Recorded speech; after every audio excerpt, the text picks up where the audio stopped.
Today we're taking a look at quality of life features for GTA 6 suggested by the community over time. Before we get into it, don't be a busta, subscribe and be a homie. Now let's get into it. A functional car dealership.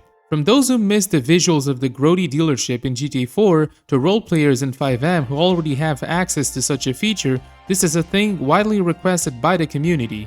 Being able to test drive the cars with a time limit or even risk stealing the car and get a wanted level, it should be immersive and realistic. A speedometer. Most people drive in third-person view, and it's about time we got at the very least a basic speedometer. They can make it seamless and be part of the minimap, and whenever you enter vehicles, just like the altitude indicator appears when you enter planes in GTA 5, knowing how fast you're going should be extremely useful.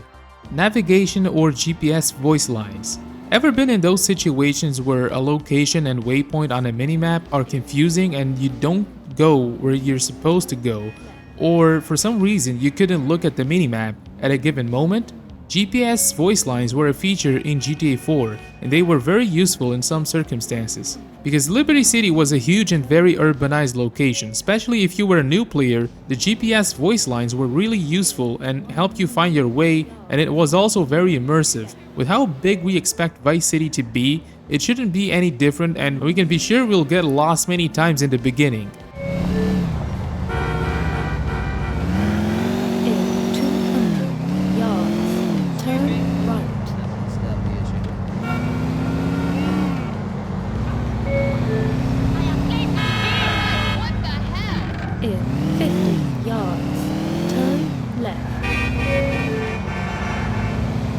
Weather forecast on the phone. Now, everybody knows Florida is infamous for its hurricanes and seasonal storms, and given how influential it is, the older GTAs do have this feature and the weather is announced through the radio stations. However, for content creators streaming or recording gameplay for the first time, they cannot listen to radio stations because of copyright. As such, it would be more convenient to have this feature on our smartphones. They have built-in apps and widgets to show the weather forecast, and just like real life, it can be occasionally wrong. Also, GTA 6 is bringing in features such as fishing, and you don't want to sail out on your boat if you know there's gonna be bad weather. Thousands of people in the area could be losing electricity due to this storm. You probably won't, but you could, and this is something to worry about. I mean, you should really worry about the weather. It could kill you. Listen to music through accessories. It's about time we got this feature. Everyone walks around with their AirPods, headphones, and all kinds of accessories these days, and GTA has always lacked this kind of feature. We can only listen to the radio in vehicles, and it sucks when you have to get out of the car and there's a good music playing. It would be realistic and once again, immersive. Leave the engines running. Back in GTA 4, we could pick if we left the car engines running or not by a difference between a press or a hold to exit the vehicle. Why is this feature more significant than you think, especially for GTA 6? Well, GTA 6 will bring many features when it comes to AI intelligence and the wanted system, as well as more variables when it comes to robberies and heists. If you leave your getaway car with the engine running and ready to go, you'll be able to escape the scene faster, even if only by 2 to 5 seconds, which could mean a lot if you're getting shot by the police or even other enemies. Bribe.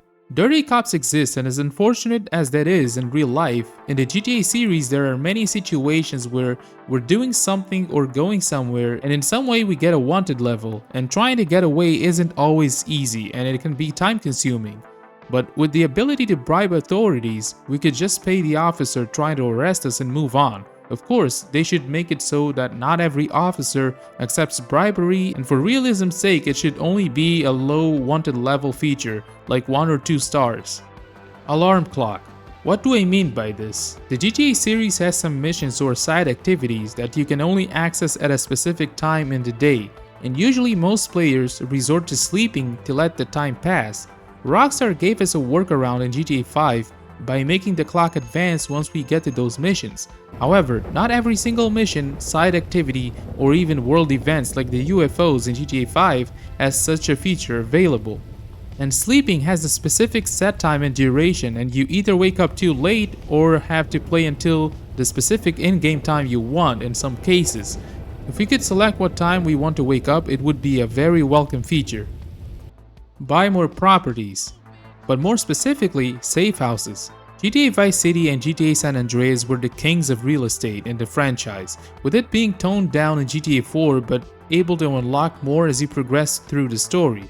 However, you couldn't pick and choose the properties, and the real downgrade was in GTA 5, where each protagonist already had his own specific safe house, with Franklin moving to Vinewood Hills and losing access to his safe house in the hood, and Trevor temporarily staying at Floyd's house and eventually the strip club. To be fair, we can pick our houses in GTA Online or trade properties for different ones, but it's time to upgrade the whole system and let us manage our own real estate freely. Picking a property isn't just based on how it looks but also where it's located, and the price reflects that. Having safe houses in convenient locations to go from and to should make the experience a lot better. Block contacts. In GTA Online, we constantly get bombarded with phone calls, mail, and most of the time, it's stuff we don't even care about. Looking at you, English Dave, it feels like we're getting ads even in the game. There's a do not disturb feature, but that blocks everything and it's overkill. We should be able to block specific contacts for obvious reasons. Proximity chat. GTA Online has a janky voice chat system, and with rumors suggesting GTA 6 Online will feature 64 or even more players, we need a revamped UI to manage the whole voice chat system and proximity chat, which is a more realistic and popular feature these days. If you don't know what proximity chat is, it's the ability to only hear players in your vicinity, and it keeps you from getting overwhelmed by too many people talking at once. You can also take this chance to flesh out the in-game phone calls to other players in case you need to speak to someone far away, bringing a whole layer of immersion and realism to the table. And that's it for this video. Some features were suggested by my subscribers, and a big thank you to all. I wanted to make this video for a long time now, but the GTA 6 viewership has died down a lot and the pool is dry. There are no news and it's hard to get a good number of views about it lately. Anyways, thank you so much for watching. Subscribe, like, and comment, and I'll see you on the next one.